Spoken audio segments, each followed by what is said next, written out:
Lei Rouanet é uma lei que tem por finalidade o incentivo, o fomento à produção artística, à cultura no país. E como o Marquinhos muito bem pontuou, a cultura é um direito fundamental, é um direito social.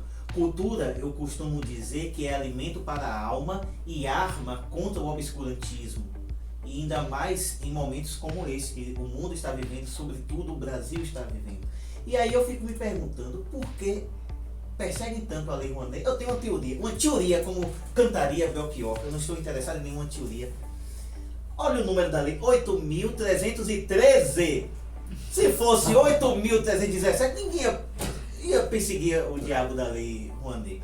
Mas, pois bem, a Lei Rouanet, o que significa o fomento, o incentivo? O artista vai, pega dinheiro com o poder público repassa alguma coisa para ele, há contrapartida, contraprestação. Como é que funciona o mecanismo da Lei Rouanet? É um incentivo de colaboração das empresas privadas atuarem num campo de movimentação cultural, né?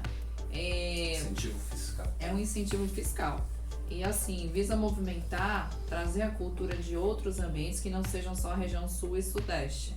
Isso é importante a gente entender que ela nasceu justamente para que todas as regiões possam ter acesso à cultura uma das outras.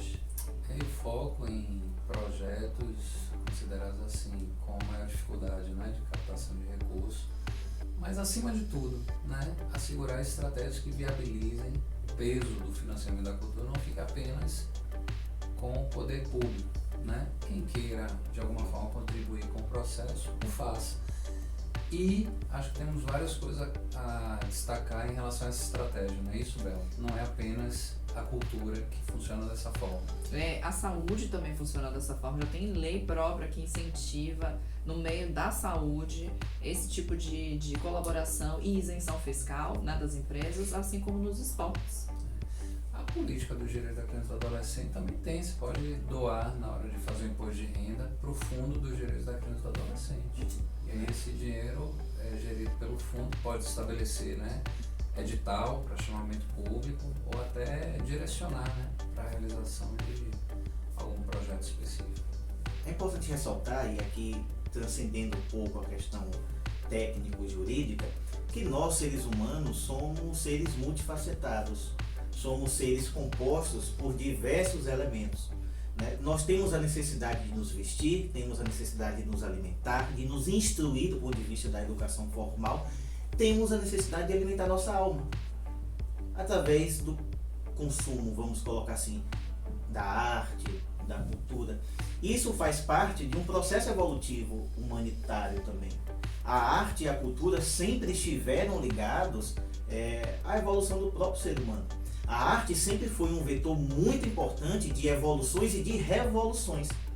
Na história recente do Brasil, pós 1º de abril, infelizmente não foi uma mentira, de 1964, ditadura militar, um golpe militar que iniciou uma ditadura no Brasil, que perdurou até 85 e tem reflexos até hoje, inclusive. Qual não foi a importância da cultura naquele momento para lutar contra aquele sistema repressor? Qual não é a importância da cultura, da arte, ainda hoje no Brasil, historicamente, mas sobretudo em pós-ditadura, neste momento histórico que vivemos, qual não é a importância cultural? Tanto é que nós percebemos as manifestações culturais espalhadas pelo Brasil, inclusive manifestações no setor artístico a favor da atual presidência da República, a favor de tudo que se prega, tudo que o atual presidente vem defendendo. Então, a manifestação artística, cultural está diretamente ligada, inclusive, à liberdade de expressão. Silenciar o setor cultural significa o quê? Minar o setor cultural significa o quê? Qual o medo de um governo que quer a todo custo dificultar o fomento, o incentivo e a expressão artística? Porque, ao fim e ao cabo, o que é que a cultura alimenta? Sonhos, ideias. E sonhos e ideias fazem o quê? O que é que podem fazer com a nação, por exemplo? Revolucionar. Sonhos e ideias junto com a informação revoluciona. Que governo que você está falando?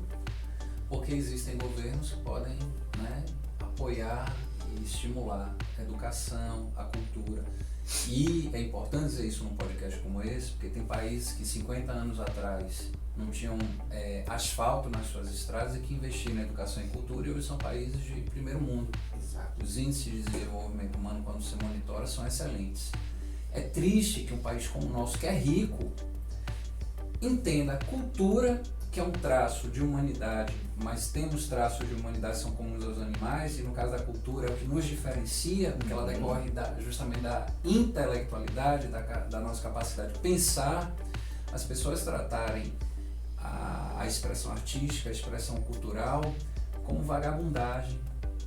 É triste isso, é surreal, que a gente não compreenda o que significa você ter uma condição humana, mas de poder se expressar através de cultura, compreender a sua realidade, inferir quando você olha para umas coisas através de uma subjetividade, né, ou de uma expressão que é única. Sim. Somos a única espécie no universo, não é em Salvador, não é no país, não é no continente, não é no universo, até onde a gente sabe, dotado de racionalidade. Só a gente é a nossa espécie. As pessoas não encaram isso com essa dimensão, assim, esse deslumbre. Para mim, poxa, eu falo assim, meu Deus, alguém, né, se reconhecer artista é uma coisa tão maravilhosa, é um dom divino, porque é. Então, claro, a ciência, ela é fruto da racionalidade, é uma forma de expressão importante, contribui para o mundo, mas a arte da mesma forma, a gente se alimenta, como você colocou, amigo, de arte, porque nós não somos robôs, a gente precisa acessar lazer, a gente precisa acessar esporte, são direitos fundamentais, a gente esquece de falar isso. E cultura, e poxa, quando eu financio esporte tá tudo bem, quando eu falo de cultura não tá, é vagabundo. Que loucura!